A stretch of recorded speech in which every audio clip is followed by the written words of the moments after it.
ബിസ്മില്ലാ വസ്സലാത്തു വസ്സലാമു അലാ റസൂലില്ലാ വഅലാ ആലിഹി വസഹ്ബിഹി അജ്മഈൻ അമ്മാ ബഅദ്. സഹോദരന്മാരെ, സഹോദരികളെ, റസൂലുള്ളാഹി സ്വല്ലല്ലാഹു അലൈഹി വസല്ലം മോതിരം ധരിച്ചിരുന്നത് അവിടുത്തെ വലത് കൈയിലായിരുന്നു.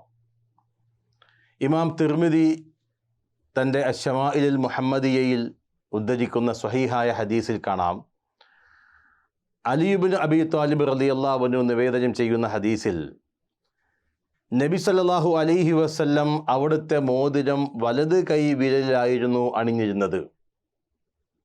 രണ്ട് കൈയുണ്ടല്ലോ, വലതേതും ഇടത്തേതും. പക്ഷേ പ്രവാചകൻ സല്ലല്ലാഹു അലൈഹി വസല്ലം അവിടുത്തെ മോതിരം ധരിച്ചിരുന്നത് വലതു കൈയിലായിരുന്നു, വലതു കൈയിലെ വിരലിലായിരുന്നുവെന്ന് സ്വഹീഹായ ഹദീസിൽ നമുക്ക് കാണാവുന്നതാണ്. അള്ളാഹു അനുഗ്രഹിക്കട്ടെ. അസ്സലാമു അലൈക്കും വറഹ്മത്തുള്ളാഹി.